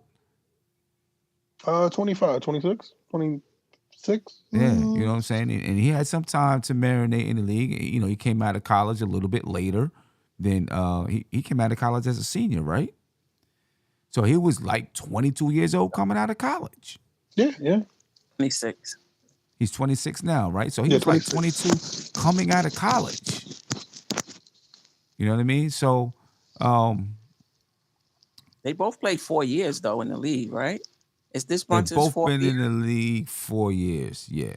or is this Brunson's fifth year? I'm not sure. This might be Brunson's Well, fifth year. 2018. So no, he played one more year than RJ. So because Might he be was Brunson's 18, fifth year. because he came in with Mitchell Robinson and Yeah. Kevin Knox and all So those guys. RJ is still growing as a player, still figuring some things out. Who knows where he's gonna end up, and He don't even got a beard yet. but He he's can't still even grow growing facial as a hair. player. And we've seen the way Randle's been able to turn around. We gotta give him some time to see what he can do. I think the first thing is he's gotta just understand where he fits, like his talent level. I don't know if he understands it or knows it or not. I think he's got to understand his talent level. And if you understand your talent level, then you can understand what to work on. You know what I mean? And I mean, to me, it's like the craftiness and footwork is the main thing Yes. for RJ, because he doesn't have the jumping ability and the speed and that kind of athleticism. So the craftiness is where I think he's got. I think that's the key for him, figuring Yeah, that Sim. out. I think. I think Oh, when I'm sorry, I mean, when I didn't bring it up to talk about his whole career. I don't want y'all to think I'm trying to bang on him. I was just saying that for this game, we needed him. I think I was just a little disappointed Right. in the showing in this Yeah. particular Yes. game, especially given how he's been playing coming off the All-Star break. And I agree that Randle had a bad year last year too and rebounded. So, it's possible that RJ will be able to, do the same if he's here. I think if the Knicks can, they will move him if they Yeah, I can. agree with that. I think they will. Yeah, Yeah. I think they will. But if they can't, he'll be back and hopefully he'll be better. Yeah, I agree with you, Steph. Sim, I'm with you. It's my big three for RJ to do during the offseason is footwork. He gotta learn angles, man. He gotta learn angles He because has the strength. yeah, he got the strength. He has to learn angles, and for me, he has to learn awareness because, dude, you don't have to like. And that's another thing a part of offensive game, Sim, that I think we don't talk about during the offseason, which players have to learn. Is man, you got to learn about situations when you're barreling down. You gotta feel when a player's around you, man. You gotta feel that because RJ gets blocked an uncomfortable amount of times than he should. Well, I mean, that's part of that is not having the speed and the jumping ability. Look at Melo when he got older; he was getting blocked all the time under the Yeah, basket but every time he went up. here's the thing, Sim, where it's like, okay, here's a great example for RJ. RJ has a couple of great examples. James Harden, Luca, and again, please, I want people to know that I'm not talking about talent-wise because these two are pretty much solo. These two are shoe-in Hall of Famers. Luca's already a Hall of Famer. Just those guys are not athletic. Well, James Harden's okay. They're not athletic. They're not the fastest. Those guys can get around the basket, move around. They use their bodies really well. Luka Doncic uses his body and his mass really well. Harden uses his strength really well. RJ, you are mostly stronger than most shooting guards and stronger than some small forwards. He has the ability. Against him, They have something that he don't got. They have this natural footwork. I agree with you. I don't think RJ has natural footwork. Some people have natural footwork. Some people have to acquire it and really work hard on it. I don't think RJ has the natural. Randle doesn't have natural footwork, but you can tell that he's worked and worked and worked on that footwork. Some people just have this natural footwork. You know what I mean? And then, they can blend it with their skill and they can use Jalen Brunson has natural footwork. Yeah, some people have it. I don't think RJ has natural footwork like that. But and Sim, that's okay. You can learn that. And I think you got to learn your strengths again. And to me, it's just. But it takes time to learn it. You don't learn it in one off season. No, it takes time to develop it and let it marinate. It takes time. Now, of course. Yeah. I just think also too, just one last thing. I really hope this season is just not Drew. I would love again RJ to just work with a couple other guys. See. But I'm still hoping that he can turn it on this season though. I'm not trying to jump straight to the off season. I'm still hoping he can turn it on and help the team. He's been playing well after All-Star break, so I'm hoping that he can get it going. You know what I mean? And ride it into And to be fair, he's been a little bit more efficient too. I'll be fair. Yeah. He has been a little bit more efficient. But anyway, the Knicks play the Lakers tomorrow. I will do a game preview. They don't play until 9:00. I'll do a game preview sometime tomorrow. So, yeah. But I'm going to get up out of here 1:30. I appreciate you guys for jumping on and staying on. Hey, Sam. Sam, I usually be asleep, but for you, man, I stayed up this time. I appreciate that. Anything you want to say before we get out of here, Steph? I don't think I'm doing the morning recap show. But it was good. It was good hanging with you guys. Yeah, appreciate it. Isaiah? Man, this was a great conversation. I love when we have these conversations. It's really dope. I love when Steph gets a little snappy with me. I love it. No, but Sam, again, at the end of the day, we all want the same thing. We want the Knicks to win. I'm a big Sam. I really want us to get that 40 win. I want us to get the 40 win because at least I know with 41 wins, we're going to be 500 no matter what. Yeah. We'll get there. I'm pretty positive. Yeah, we're going to get there. It's just a little frustrating right now because I do think we all thought we should have got the Hornets game and we should have beat the Kings. But that's the way the NBA works. It streaks, like you said. The Celtics went through a rough 3-game stretch where it was just. The icing on the cake was the Grant Williams free throws, right. Him missing both. So look, they went through it. Every team go through it. We'll be fine. I know we're gonna get a win. Hopefully, and I hope it's tomorrow. Yeah, let's start up tomorrow. Too. No doubt. All right, ladies and gentlemen, I appreciate you. I'll see you tomorrow for a game preview or later on today, and I'm out of here. Peace. This is NBK. Nothing but Knicks. When Sim passed the assist, you know that it's #1 show that breaks down the game. If you can't play defense, stay out my way. Dribble the ball, come down the lane. 5 seconds on the shot clock. Who gon' win us the game? You wanna hear Nick updates and trade rumors? Post-game reviews, this the place you tune in. So tell a friend just to keep the ball moving. Like the page if you feeling the movement. Every game we coming to win. Give us a sub like a player that came off the bench. This is NBK, nothing but Knicks.